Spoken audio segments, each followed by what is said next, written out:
Haleluya, shalom semuanya. Hari ini saya harus retake dan saya harus merekam kembali dari apa yang saya bagi kepada kita semua di pagi hari ini tentang generasi yang akan Tuhan nyatakan di hari terakhir. Saya sebut the Davidic generation. Kenapa harus saya sebut generasi Daud? Karena Daud adalah satu tokoh dalam Alkitab yang menjadi contoh buat kita bahwa Tuhan punya generasi yang sudah tertulis di dalam kitabnya. Dan itu Tuhan mau supaya tergenapi dalam kehidupan kita juga di hari-hari terakhir. Kita bisa lihat bagaimana Daud berkata di dalam Mazmur 40 ayat 8 dikatakan, "Lalu aku berkata, sungguh aku datang dalam gulungan kitab ada tertulis tentang aku." Sungguh luar biasa Daud ini. Daud ini berbicara a portrait of a future generation.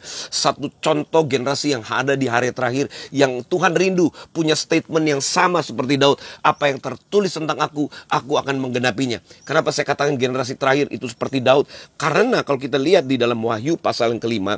Wahyu pasal yang kelima ketika waktu itu Yohanes di Pulau Patmos melihat gulungan kitab dan Yohanes rindu, penasaran untuk mengerti apa yang ada di dalam gulungan kitab itu. Dan waktu Yohanes menangis, maka Yohanes mendengar suara dari tua-tua yang berkata, "Jangan kamu menangis, sebab gulungan kitab itu sekarang sudah bisa dibuka. Karena singa dari suku Yehuda telah menang.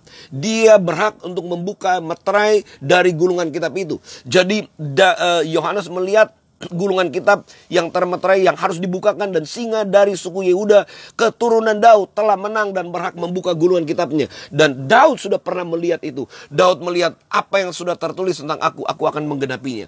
Di dalam Wahyu 5 diperlihatkan oleh Tuhan apa yang ada di in the spirit tentang gulungan kitab. Berarti di dalam gulungan kitab itu berbicara tentang generasi yang akan Tuhan menyatakan, yang Tuhan mau dimanifestasikan, yang harus muncul seperti yang sudah dilihat Daud. Nah, Daud bergairah sekali. Daud mau supaya apa yang tertulis tentang dia itu segera digenapi.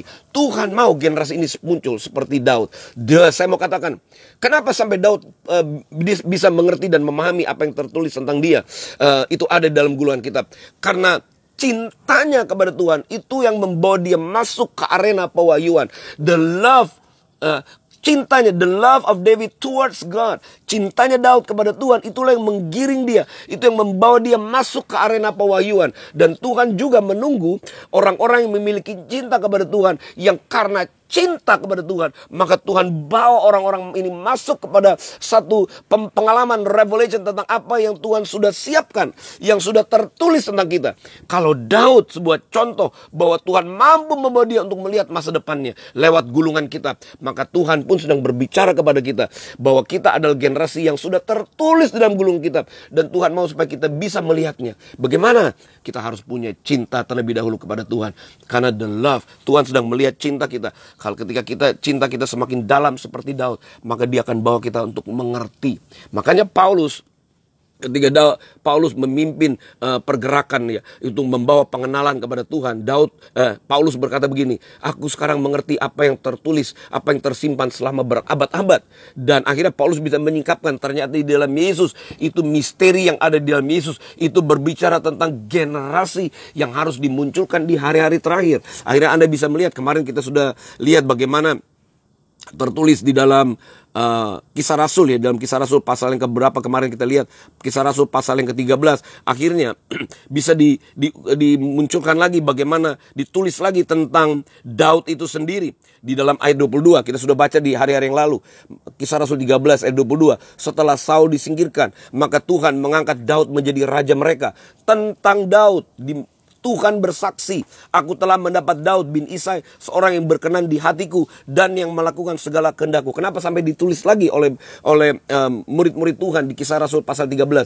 Karena Daud menjadi satu tokoh di mana Tuhan berkata, "Aku berkenan kepadanya. I have favor because of his love." Oleh karena cintanya. Jadi cintanya Daud ini mampu membawa Daud untuk memahami apa yang tertulis tentang dia. Ingat di dalam Mazmur 91 ayat 14, kita mungkin perlu lihat lagi dalam Mazmur 91 ayat 14. Dikatakan Tuhan sendiri bersaksi tentang Daud ini.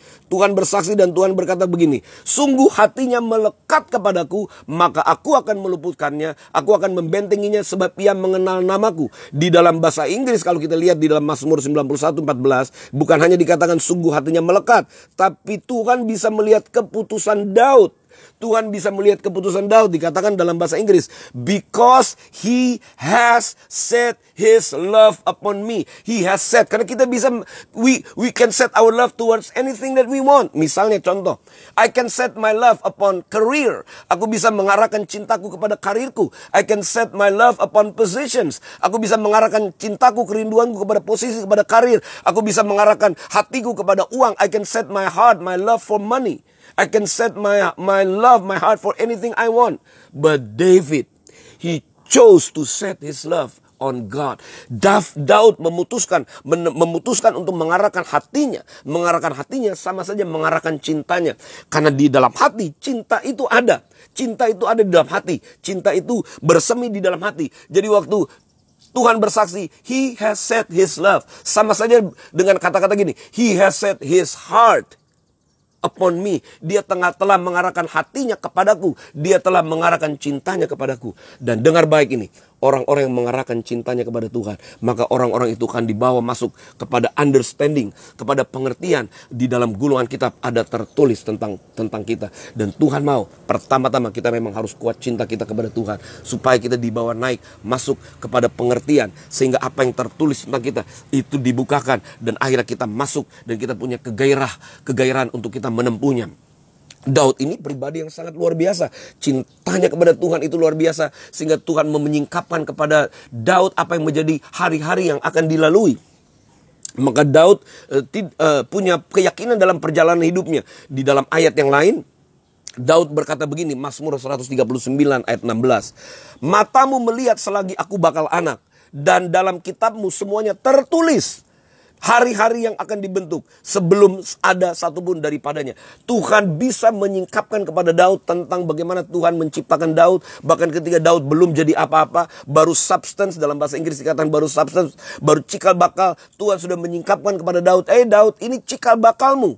Aku menyingkapkan kepadamu cikal bakalmu. Lalu hari-hari akan dibentuk sampai kamu jadi. Jadi Tuhan memperlihatkan kepada Daud bahwa aku telah memilih kamu. Bahwa waktu kamu cikal bakal menjadi anak, aku sudah perlihatkan kepadamu. Bahkan perjalananmu aku perlihatkan. Makanya Daud berkata, aku mau menggenapi apa yang tertulis tentang kita. Dan saya mau katakan kepada Anda semua, kalau kita tidak mengerti pewahyuan, maka hidup kita akan penuh dengan persungutan. Dan kita akan mempersalahkan keadaan. Kita akan mempersalahkan orang-orang di sekitar kita. Akhirnya kita menjadi judgmental person. Mau menghakimi orang lain, mempersalahkan orang lain, mempersalahkan keadaan. Kenapa? Itu tandanya orang-orang yang tidak punya pewahyuan. Tapi Tuhan sedang memanggil kita untuk kita mengerti apa yang Tuhan membukakan kepada kita. Makanya Tuhan menanti cinta kita terlebih dahulu. Waktu kita mencintai Tuhan begitu luar biasa, maka Tuhan akan bawa kita masuk kepada pengertian, supaya hari-hari yang dibentuk, proses yang kita lalui, kita harus tahu it's a journey of process. Itu perjalanan proses, dan ujungnya kita akan tahu bahwa kita akan jadi seperti apa yang Tuhan mau. Dan pada akhirnya hidup kita akan membawa bau keharuman akan Tuhan dimanapun, dan bahkan Tuhan pun akan memuliakan kita. So saya mau katakan kepada Anda, mari lihatlah hatimu. Apakah benar-benar kita mencintai Tuhan atau tidak? Banyak orang datang kepada Tuhan hanya membutuhkan pertolongan. Banyak orang datang kepada Tuhan hanya minta berkat, minta pertolongan, minta apapun, doanya dijawab. Tapi Daud datang kepada Tuhan lebih daripada sekedar pertolongan loh. Daud berkata begini, aku datang, satu hal yang aku rindukan hanya cuma Tuhan. Yang ku ingini hanya Tuhan. Sekalipun dagingku dan habis lenyap, itu menjadi nyanyian. Sekalipun dagingku dan batinku habis lenyap, sebab Tuhanlah, cuma Tuhanlah bagiannya. Jadi Daud berkata, sekalipun keadaanku merosot, tetapi Tuhanlah adalah bagianku.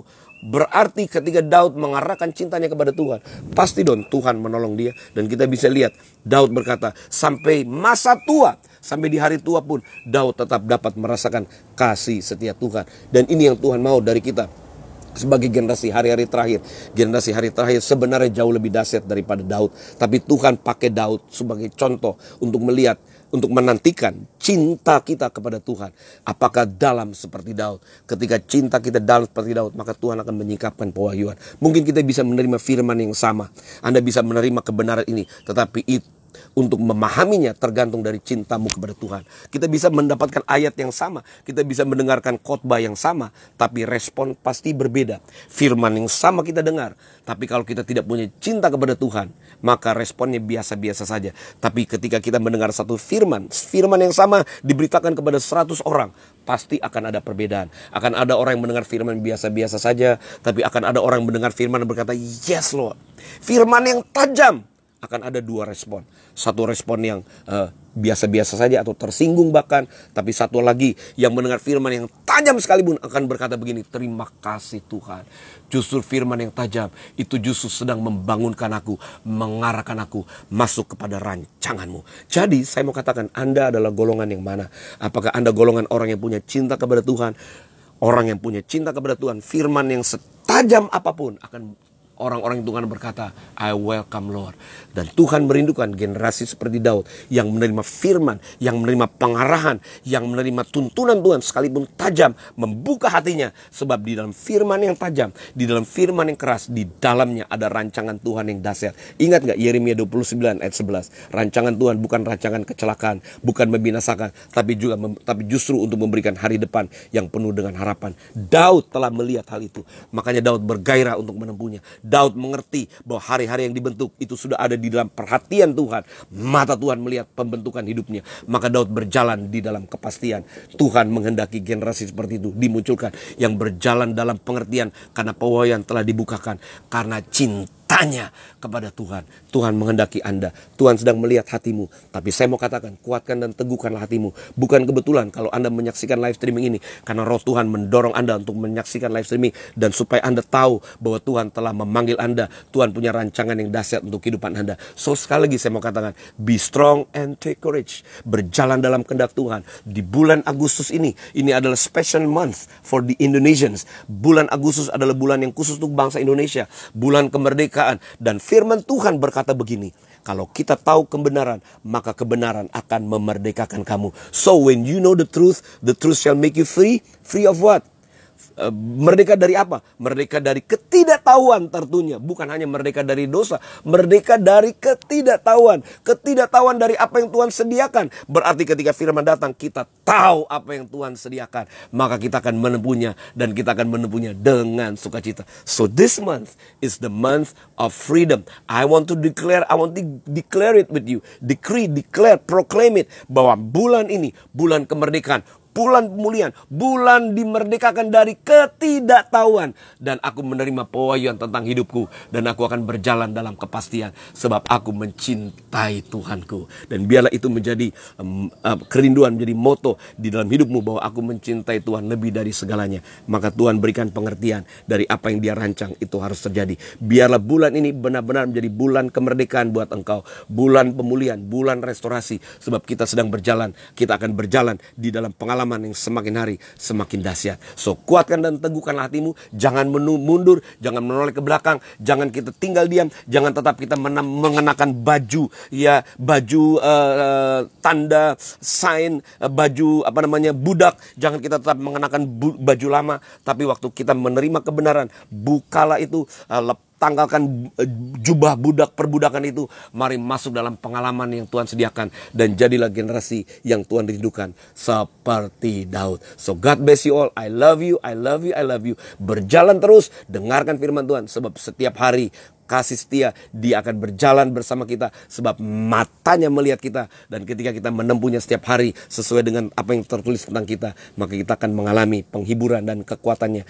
Ketika kita ada di dalam pergumulan, Tuhan menyertai kita. Dan Tuhan akan bawa kita di dalam jalan kemenangan yang Daud katakan. So God bless you all. Berjalan terus, kuatkan dan teguhkanlah hatimu. Hari ini adalah hari spesial. Malam hari ini kalau Anda seputar Jakarta bergabung bersama-sama dengan kami, alami acara malam hari ini. Akan ada kesaksian-kesaksian kita dengar. Mari kita alami juga pujian penyembahan bersama-sama. Sebab Tuhan sedang berkata, this is our day of freedom. Hari kemerdekaan, hari kemenangan, hari kelepasan. Dan identitas yang sebenarnya harus kita alami. Anda di sekitar Jakarta datang bergabung bersama kami di Setiabudiwan Kuningan, lantai 3 di Covenant Life Church, ruangan Covenant Life Church. Enjoy 7.15 bersama dengan kita. Saya tunggu Anda di sana. Tapi buat Anda di luar Jakarta, kiranya Shalom menyertai Anda. Ikuti terus live streaming supaya kita semakin dikuatkan. Haleluya. Amen. Stay focused, stay blessed, stay rejoiced, stay on fire, stay deep in this revelation, stay alive, and stay connected with this revelation covenant, the covenant of grace, and we shall live. Kita pasti hidup karenanya. God bless you all. Sampai jumpa lagi. Amin. Amin. Amin.